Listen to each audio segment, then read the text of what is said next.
Assalamualaikum warahmatullahi wabarakatuh. Jumpa lagi dengan saya di channel Puspita Miao. Ya. Dan kali ini saya masih bersama dengan pasangan saya. Siapa lagi kalau bukan si Joko. Iya.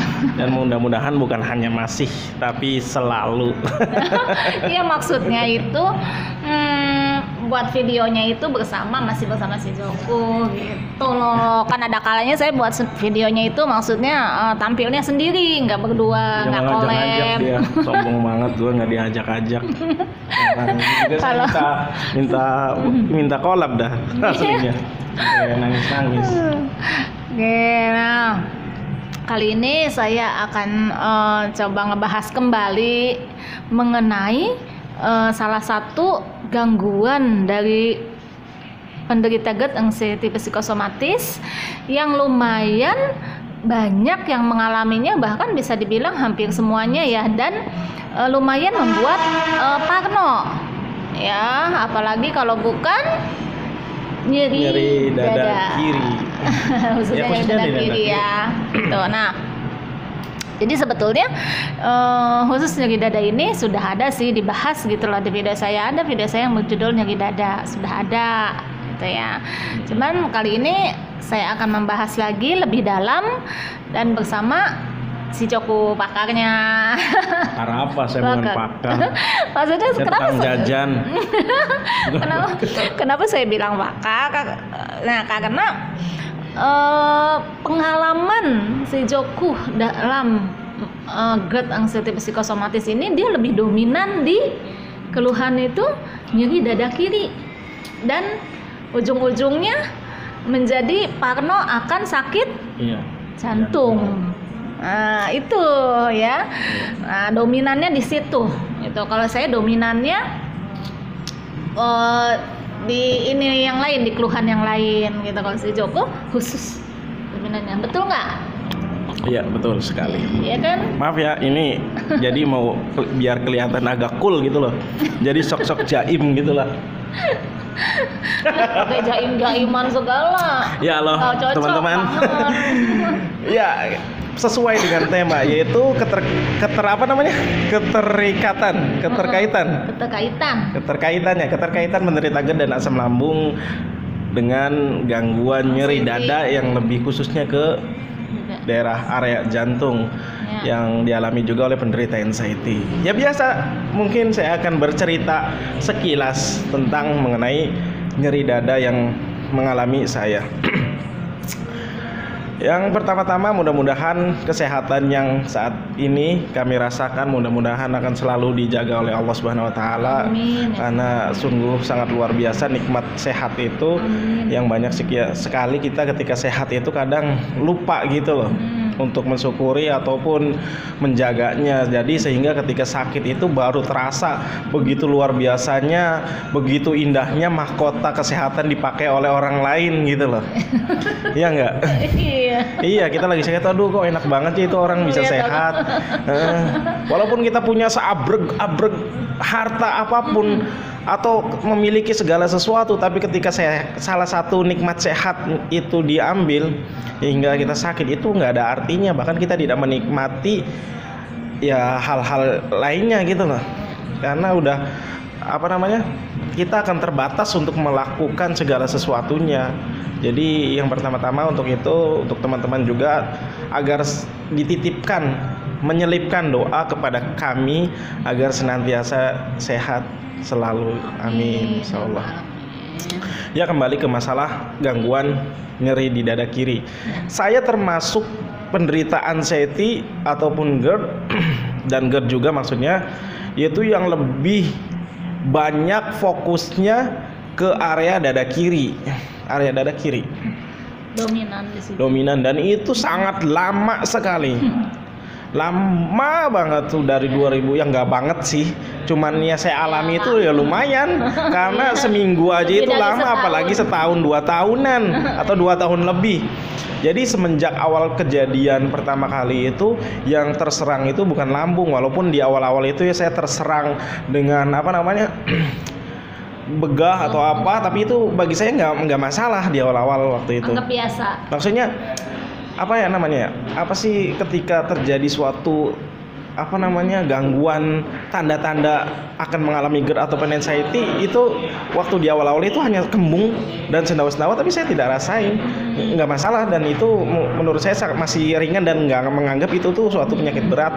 Tapi ketika dihantam dengan serangan panik dan debaran yang sangat kencang, yaitu berkali-kali dengan serangan panik, akhirnya saya mendiagnosa diri dengan memiliki penyakit jantung. Dari situ saya browsing sana sini, menyocokkan dengan gangguan-gangguan jantung, terus menyocokkan dengan kebiasaan-kebiasaan saya, maksudnya dari makan makanan atau minum minuman, yang akhirnya dari situ Nambah makin parno, makin menjadi kalau saya benar-benar memiliki penyakit jantung. Sebetulnya sih banyak sekali sih kalau mau dirinci kayak gimana apa rasanya atau bukan susunan ya, apa ya, maksudnya urutan atau apa ya, satu lagi apa ya, ayo apa itu yang perasaan muncul di dada seperti apa, ayo yang begitu nyeri. Iya satu lagi, betul, hampir. Ayo Tebak-tebak. satu lagi hampir. Ngilu ya, apa lagi? Cenut-cenut. Iya semuanya lah, intinya sih gitu. Udah betul. Itu. Ya intinya sih perasaan yang begitu yang sangat hebat, dari mulai dada kiri nyeri, tertusuk, tertindih, kayak diremas-remas. Itu kayak diremas-remas. Terus nggak bisa napas, sesak. Wih, itu bukan cuman gangguannya bukan cuman 5 menit atau 10 menit, itu hampir saya rasakan setiap hari. Sampai saya setiap untuk berjalan saja itu seperti baru lahiran 7 hari. Kayaknya karena jalan saya itu waktu itu pelan-pelan di dalam rumah tuh saya bukan merangkak ya, maksudnya pegangan tembok, merambat-rambat gitu tuh. Terus apa namanya? Ya, dari duduk ke berdiri atau dari berdiri ke duduk itu saya berusaha untuk pelan banget. Karena sensasi di jantung itu begitu terasa. Ditambah nih yang lebih parah, pengalaman yang sangat memilukan, memualkan, dan memalukan kali ya. Ketika saya pernah dirawat di suatu rumah sakit swasta, dokter yang telah memeriksa saya, kebetulan dia bukan dokter spesialis jantung, dokter umum, lalu mendiagnosa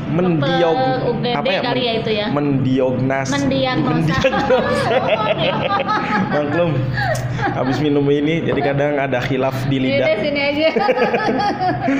Ya, apa lagi ya, Allah astagfirullahaladzim, mendiagnosa 5 kali baru hafal kali ya ngomongnya diagnosa. Ya, mendiagnosa apa namanya penyakit saya. Waktu itu saya pernah dirawat di salah satu rumah sakit yang mengatakan bahwa dokter itu katanya saya ini memiliki kelainan jantung. Pertama, saya memiliki kelainan jantung, kedua katanya ada sumbatan kolesterol, ketiga katanya otot-otot jantungnya itu beberapa rusak. Akhirnya saya merasakan itu seperti apa ya, seolah-olah tuh dunia, langit di atas tuh runtuh. Ya Allah, aduh, ngeri banget. Sabar ya. Udah lewat. Enggak, waktu itu saya merasakan, tapi saya masih ada harapan. Saya masih bakal yakin kalau setiap obat itu pasti ada. Setiap penyakit itu ada obatnya, dan apabila obat itu telah mengenai penyakit tersebut, maka penyakit itu akan hilang. Akhirnya saya langsung minta pulang karena di situ juga tidak ada dokter jantung. Akhirnya saya berusaha, udahlah kita pulang aja, karena waktu itu kalaupun ada harus mendatangkan dokter jantung biayanya mahal. Akhirnya kita pulang tuh, berusaha untuk meminum herbal yang diyakini bisa membantu untuk jantung. Nah, selanjutnya itu beberapa hari kemudian setelah di rumah, tiba-tiba kayak lupa bernapas atau apa ya, lupa saya ceritanya. Jadi ketika itu kayaknya sih kayak jantung itu kayaknya copot, jatuh atau gimana gitu loh. Loncatan atau gimana. Kalau loncatan udah sering sih, cuman itu kayaknya tuh aneh gitu loh. Kayak copot kan? Kayak copot lebih, bukan sih ya. Kalau copot iya, kalau itu sih kalau perasaan seperti copot itu ke sininya setelah kejadian-kejadian dan lebih mengarah ke jantung, itu sensasi di jantung itu bermacam-macam, mulai kayak mau copot, mulai kayak lupa berdetak atau detakannya sangat lemah, kadang sangat kencang atau nggak bisa seperti berhenti sesaat, skip ada gitunya tuh. Ya. Skip jantung atau banyak banget sih. Jadi intinya sih saya berkali-kali itu masuk ke UGD. Dan oh iya, sebelum beberapa kali masuk ke UGD, ketika lanjut cerita tadi ya. Jadi ketika udah di rumah saya merasakan yaitu perasaan yang gak nyaman di jantung. Akhirnya saya minta ke UGD, maksa, mau nggak mau karena udah ngeri banget. Nah dari situ menurut dokter ya nggak apa-apa katanya, setelah dicek ronsen dan lain-lain, belum ya di EKG juga sih. Ya katanya ini anak bapak cuman cemas doang. Oh gitu. Tapi pulang dari situ tetap saya nggak percaya, masih meyakini kalau saya ini memiliki gangguan jantung. Ngeri banget. Jantungnya bermasalah gitu ya. Iya. Dan saya masih meyakini, dan itu keyakinan yang salah gitu loh. Jadi teman-teman itu ya harus bisa menghilangkan keyakinan yang salah itu dengan fakta-fakta yang ada. Ya mungkin nantilah solusinya. Jadi saya cerita dulu bagaimana perasaan saya ketika itu. Jadi dari gangguan jantung itu saya lebih fokus ke masalah nyeri di dada, entah itu debar-debar kencang atau itu makanya untuk aktivitas itu saya sangat terbatas dulu. Untuk bicara hanya beberapa menit saja saya bisa ke UGD.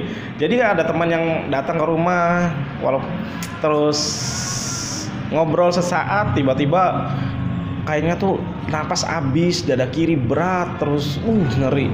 Dan saya udah mulai dari situ nggak mungkin deh kayaknya saya bisa sembuh.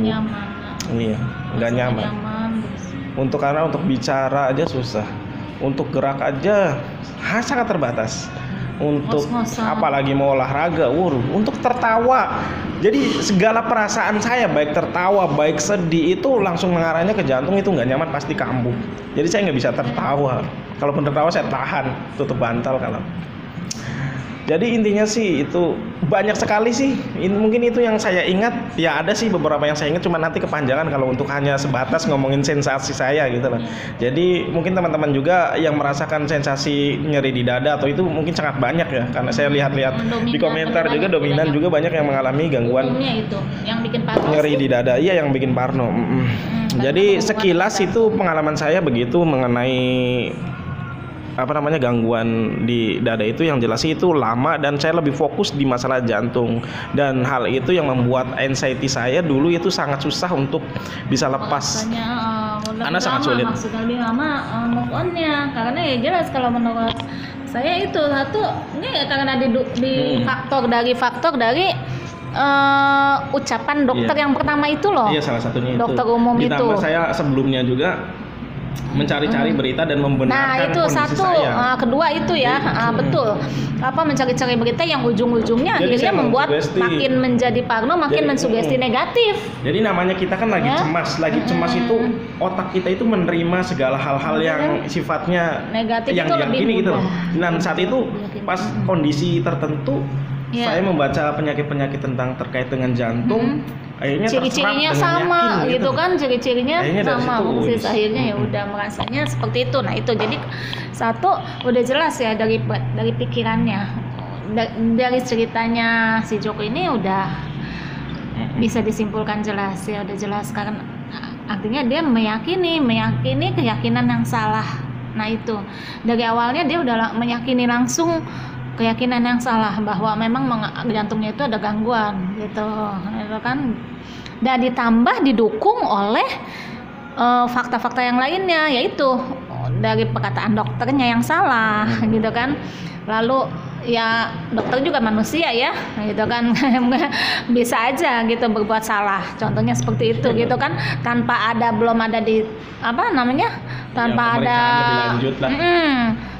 tes berlanjut dan segala macam yang lebih spesifik, udah langsung mendiagnosa yang salah seperti itu. Lalu ditambah dengan mencocokkan, mencari tahu dengan browsing di internet, yang akhirnya semakin menjadi keyakinan yang salahnya tersebut. Itu makanya kenapa di video Miao ada disebutkan ya Bang, yang hati-hati dengan pikiran, betapa dahsyatnya kekuatan pikiran. Nah itu sudah ada, dan juga di artikel-artikel yang di IG Puspita Miao juga ada tentang betapa dahsyatnya kekuatan pikiran, tentang bagaimana kita membangun pikiran positif seperti itu. Nah itu ya Bang. Terus lagi ya. Mungkin kalau cerita udah ya, ya sekilas lah, hanya sebatas sensasi di gangguan di di dada. Nah selanjutnya itu mungkin teman-teman bakal penasaran, bakal bertanya kenapa bisa terjadi gitu loh, sementara setelah dicek EKG ataupun pemeriksaan lain itu dinyatakan jantung saya itu nggak apa-apa, ataupun banyak juga yang mengalami hal demikian ternyata jantungnya itu nggak bermasalah. Nah ya mungkin sekilas saya akan menjelaskan secara awam ya, dan ini pun penjelasan ini ya saya dapatkan dari dokter juga gitu. Jadi secara penjelasan secara awamnya kenapa? Karena pertama itu bisa disebabkan dari asam lambung yang tinggi. Asam lambung yang tinggi ini itu kan namanya asam lambung itu kan naik sampai ke dada atau bahkan bisa sampai ke kerongkongan. Nah area dada itu ada namanya saluran esofagus. Nah saluran esofagus ini ketika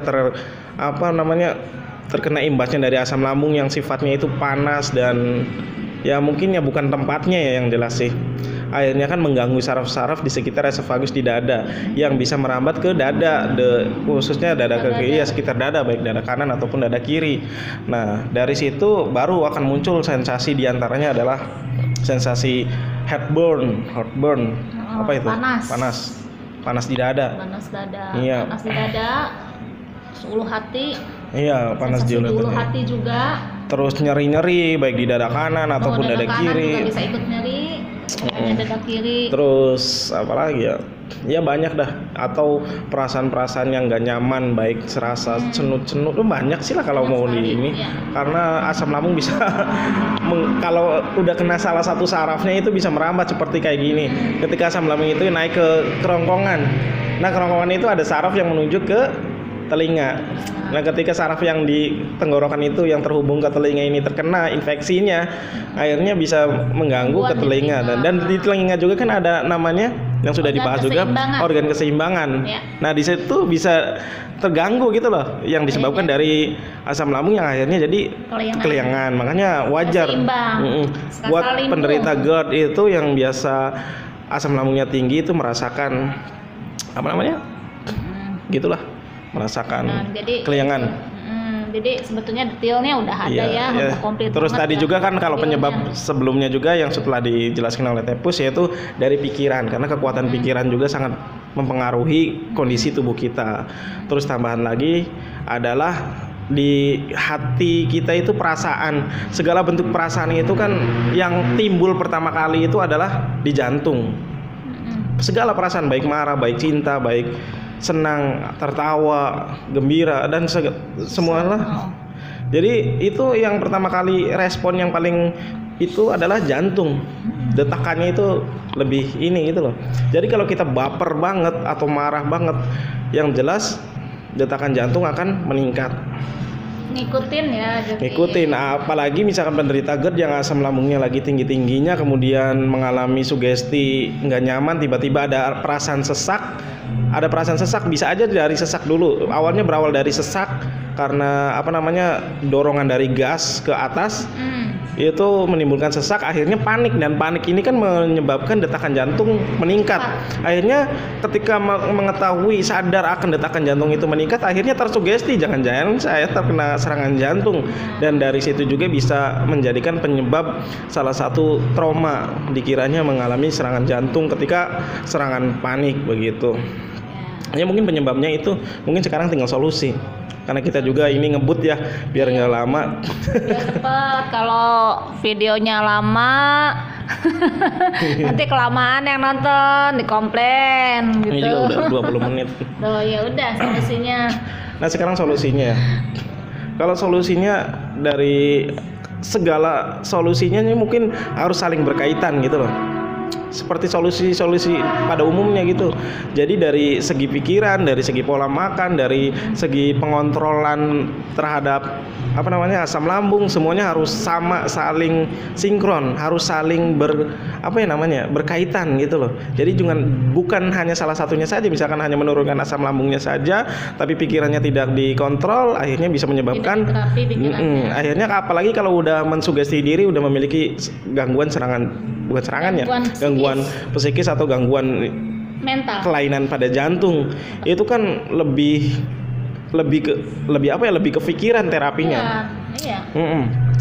Lebih ke pikiran, dan makan juga emang sangat berpengaruh. Jadi makan juga kalau walaupun ia hanya disebabkan dari pikiran, tapi ketika pikirannya itu udah normal dan meyakini jantungnya tidak mengapa, namun masalah makanan itu tidak dikontrol, akhirnya menimbulkan asam lambung, dan ketika asam lambungnya naik itu menekan di dada, dan akhirnya itu akan tembus ke ke pikiran yang akhirnya meyakini lagi, nongol lagi. Jadi semuanya harus berkaitan, bersosialisasi juga, pendekatan agama juga sama dijalankan semuanya. Iya, jadi saling beriringan dia. Ya. Jadi bukan hanya salah satu, tapi semua solusinya dijalankan ya. Tidak hanya terapi pikiran, tapi juga yang jelas pola hidupnya ya, dijalankan pola hidup itu kan artinya gaya hidup sehat ya, seperti itu juga gaya hidup sehat pun sebetulnya pola pikir udah masuk di gaya hidup sehat ya. Gitu kan, terapi pikiran itu udah masuk di situ, termasuk juga pola makannya seperti apa ya, sepertinya itu solusi yang seperti gaya hidup sehat itu juga sudah ada videonya, sepertinya teman-teman semua sudah ada gitu ya, silahkan ya dipahami satu-satu gitu kan. Ya semua video-video paling sudah komplit sebetulnya. Udah ada kalau gitu teman-teman berniat bersungguh-sungguh ingin mencari solusi gitu loh. Betul, karena gini. Jadi mudah-mudahan ini juga nih ya. Jadi kalau kita udah bahas begini tuh biasanya ada solusi di akhirnya gitu loh. Jadi teman-teman tuh jangan tiba-tiba nanya lagi solusinya apa nanti di kolom komentar tuh begitu. Jadi jadilah pendengar yang baik, pemerhati yang baik, supaya tidak ada pengulangan lagi gitu loh dari kita. Ya.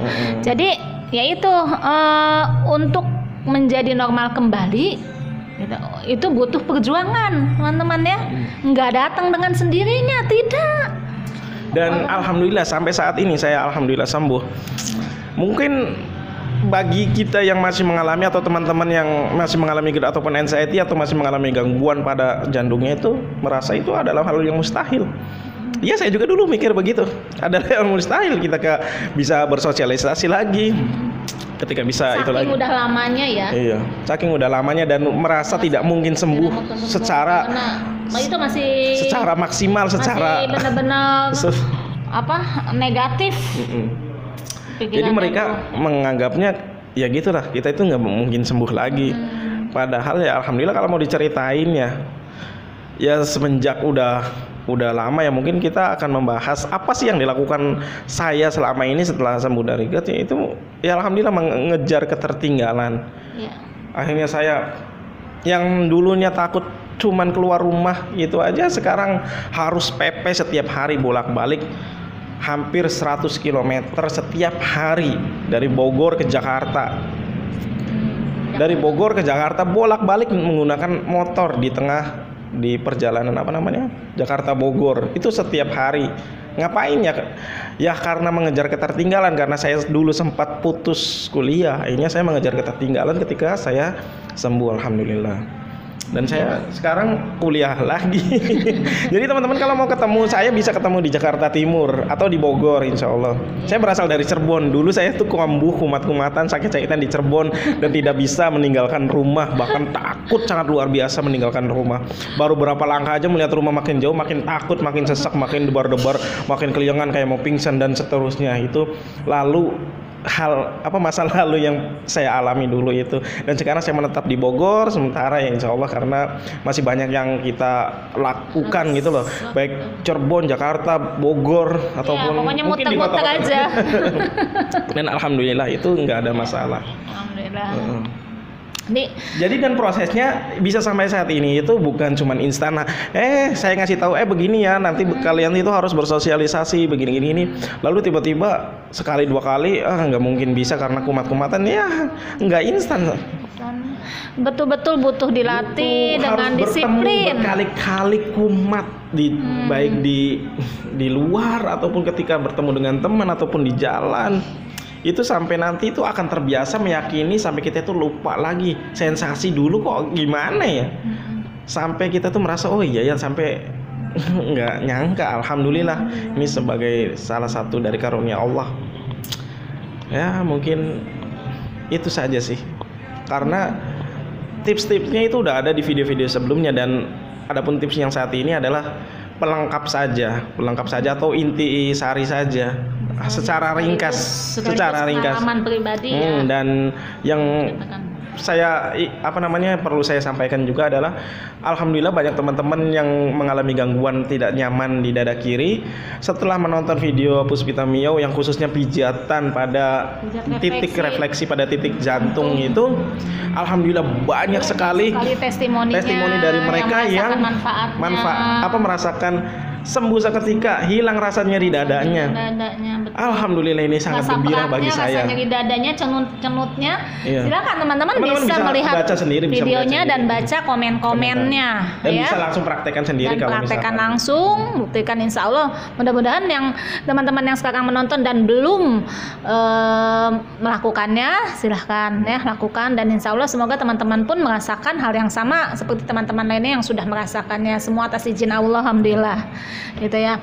Nah, itu pijit refleksi ya, salah satu solusinya. Nah, untuk solusi lainnya, solusi dasarnya itu juga semua sudah ada dibahas di video-video saya, termasuk terapi pikirannya. Jadi sebetulnya sensasi apapun gitu kan, untuk terapi dasarnya, untuk solusi dasarnya itu sama. Seperti itu gitu kan, jalankan gaya hidup sehatnya udah jelas gitu kan, dan terapi pikirannya seperti itu, mau apapun itu sensasinya seperti itu ya.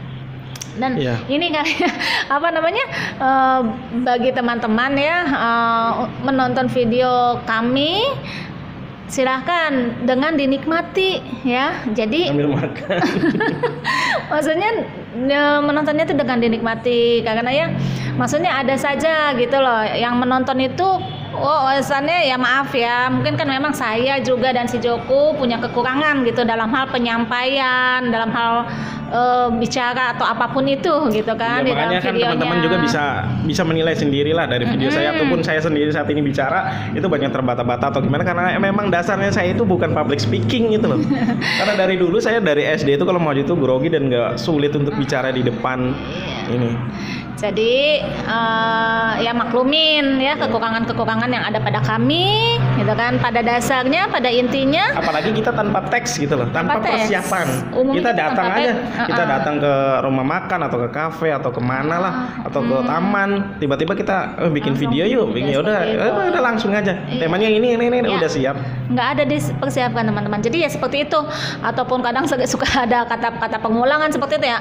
Tolong untuk dinikmati saja menontonnya. Jadi anggap saja sebagai hiburan yang bisa menemani waktu luangnya teman-teman, dan di balik itu di dalamnya terdapat solusi-solusinya atau manfaat yang insya Allah bisa didapatkan oleh teman-teman ya. Jadi ambil saja intisarinya ya. Kalau yang menurut teman-teman tidak baik atau merasa kurang atau kayak gimana ya dimaklumin saja ya. Manusia tidak luput dari kekurangan. Nggak ada yang sempurna seperti itu. Ya, yang penting kalau teman mau dukung ya udah klik aja tombol subscribe. Iya didukung, klik tombol subscribe-nya channel Puspita Miyau, dan tentu saja channel kalau mau lebih dukung lagi ya jangan skip iklannya. Jangan skip iklannya ya. Betul. Nggak apa-apa, skip aja. Kalian juga kan udah kenyang lihat iklan di TV. Iya, orang maunya intinya ya nggak masalah, intinya semoga memang bermanfaat buat teman-teman dan bisa diambil ilmu-ilmunya, tips-tipsnya, solusi-solusinya ya. Kita senang sekali berbagi buat teman-teman semua, karena memang ya kita bertemu juga dikarenakan GERD yang sensitif psikosomatis seperti itu ya. Oke. Oke, mungkin itu saja ya. Oke, jadi sampai di sini video kami, gitu kan. Silahkan bagi yang masih ada pertanyaan-pertanyaan atau ada yang masih belum tahu gitu, belum paham, bisa ditanyakan di kolom komentar. Tapi atau sebelumnya tolong ya, atau di IG kami ya, di IG kami saya Puspita Mio IG-nya, dan IG-nya si Joko satu lagi ya.